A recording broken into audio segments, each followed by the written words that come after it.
गुजरात के वडोदरा में महानगर पालिका कार्यालय में आज स्थायी समिति की बैठक आयोजित की गई। वडोदरा महानगर पालिका कार्यालय में हर शुक्रवार को होने वाली स्थायी समिति की बैठक आज भी परंपरागत रूप से आयोजित की गई।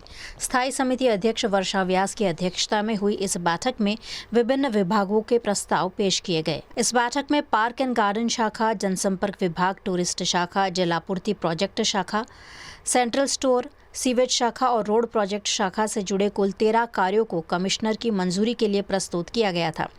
इन सभी प्रस्ताव पर विस्तृत चर्चा के बाद स्थायी समिति में सभी 13 कार्यों को सर्वसम्मति से मंजूरी दी गई। स्थायी समिति ने आजनी बैठकनी अंदर कुल 13 कामों हता अने 13 काम आपणे आज मंजूर करेला छे।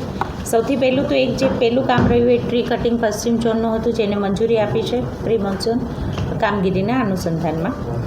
રિધમ કન્સલ્ટિંગ દ્વારા એક 67Cની અંદર જે જૂની નળિકા બદલાવાનું જે હતું એને પણ મંજૂરી આપી છે। એ ઉપરાંત સરકારી કલ્યાણ યોજનાઓમાં લોકો સુધી બહોળા પ્રમાણમાં આ સેવાકીય લાભ મળે એ માટે થઈને આપણે વડોદરા મહાનગરપાલિકા આના સંદર્ભમાં એક કેમ્પ, સેવા સેતુ કેમ્પ જે યોજાતો હોય છે, જનકલ્યાણ શિબિર, આ શિબિરની અંદર પણ જે કંઈ નાનો મોટો ખર્ચ થાય એ કમિશનરશ્રીને સત્તા સોંપેલી છે, જેથી જનકલ્યાણ યોજનાઓ લોકો સુધી પહોંચી શકે। એ ઉપરાંત ચોથું કામ જે રહ્યું પંડિત દીનદયાલજીનું, કે જે ભાડાની રાહત માંગેલી હતી એ આપણે આપેલી છે।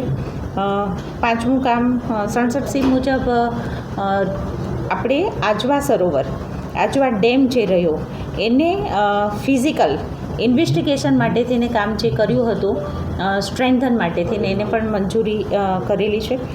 બીજું, હવે વરસાદની સિઝનની અંદર જે આપણે ચૂના અને જે કંઈ DDT પાવડર કે જે કંઈ નાખતા હોય છે એને અનુસંધાનની જે કામગીરી હતી કે આપણે 20 કિલોની બેગમાં જેટલી માંગણી મૂકેલી હતી એને પણ મંજૂર કરેલું છે।